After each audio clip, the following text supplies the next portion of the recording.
Nice. Let's go now with Mortreth. Says, hi, my name is Sherap, and this is my first portfolio review submission. I've been doing 3D for almost 3 years and have been focusing on characters from last year, almost 2 years, I guess. I would really love to know what I should be focusing on to improve on characters. Okay, interesting. So the first thing that I noticed is that we have 3 female characters. I strongly recommend, if you're going to be a character artist, that you try doing multiple body types. So female characters, male characters, kid characters, monster characters, so a little bit of everything so that you can really explore all of the anatomy and all of the forms like elements. This side look looks really nice. The face looks very pretty, man. It's not on the uncanny valley, which tends to be an issue. Proportions look nice. Definitely stylized, right? Definitely a little bit cartoonish. What are you using for hair? Is this XGen? I know you're here on the chat, Sherap. So is the hair XGen or is it the hair cards? Interesting. Your topology is fine. Definitely on the denser side of things. Very clean UV. Oh, okay. So so the problem here, or not the problem, but what I see here is that there seems to be a mismatch again on the textile density of things. So you have a lot of resolution for the head, and then the body and the hands get very little resolution. I really didn't notice it too much here on the renders, but if we get some close-ups, we might see it. This is a fan art of Psylocke from the game Marvel Rivals. Okay, so you're going for stylized stuff. Yeah, again, it's not bad. I like this project. It's good to show some of your skills, but the problem is that I'm not really sure where this would fit, because due to the amount of topology and action, this kind of looks like you're going for cinematic stuff, and then you mentioned games, so it's a little bit tricky. It's a little bit tricky, but it's not a bad project. Textures are definitely looking a little bit on the flat side of things. If you want to do the Marvel Rivals stuff, I would recommend, especially because I see that you use Blender. There was a guy that did a tutorial when Marvel Rivals came out where he matched, or he tried to mimic the same shader, the sort of like the same sort of like cell shaded effect or cartoon style. I would try to go for that if possible for the presentation. But your proportions are quite nice. I like that. Proportions are usually the things that people struggle with. Then we got 2B. Yeah, it's a nice execution.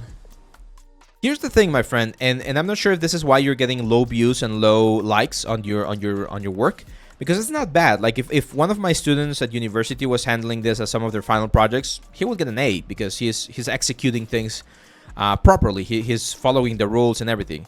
It's not optimized for games, and that's the thing. Like if you're gonna be doing cinematic thing, then we can definitely push some other things, like some of the textures, a little bit more variation and things like that.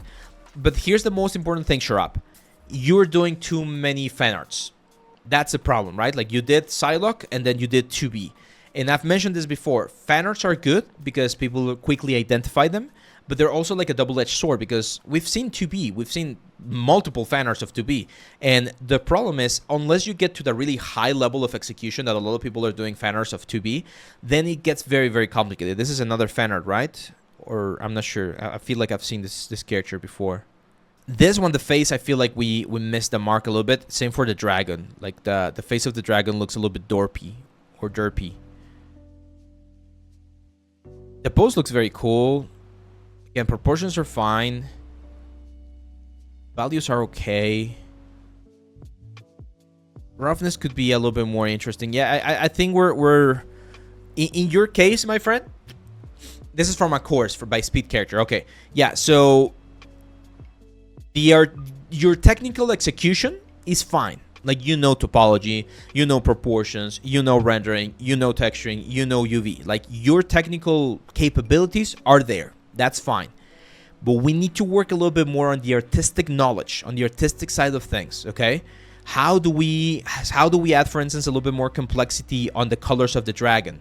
How do we clean up some other elements, or add more folds, or play with the silhouette, right? So there are artistic things that we need to work a little bit more on. And again, I don't like the face on this one. I feel like you did a way better face, like way prettier here with Psylocke. It was way more unique, way more interesting than what we have on this one right here. Now, because people are saying here that this is from a tutorial, you actually didn't do the course. You just took the concept. That's fine. And even if you took the tutorial, that's fine, man. I'm not against tutorials.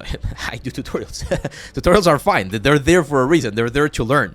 But we need now to grab another concept, okay? So this is the exercise that I use with my students on the mentorship, and I can share with you and with everyone else.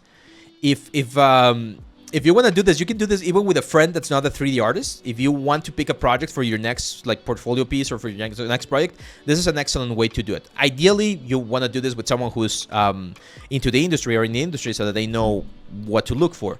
But you're going to look for character concept arts, right? Anywhere. ArtStation, Pinterest,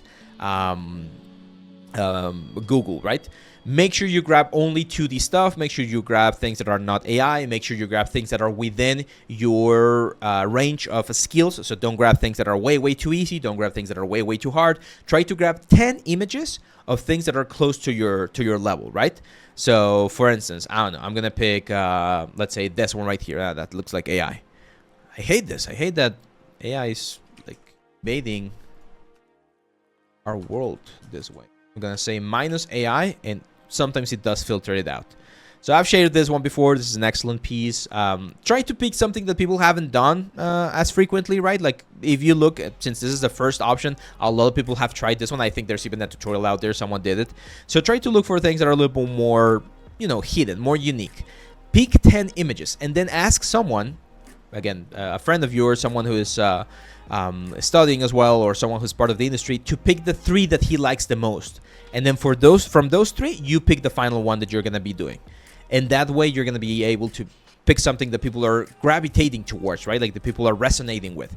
And that's a good way to filter out your work. That one's quite cool.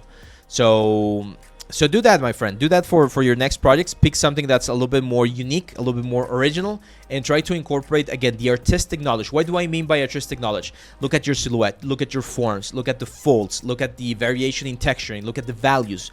Those like fundamentals of art applied to the traditional technical things that we do in the 3D pipeline, okay?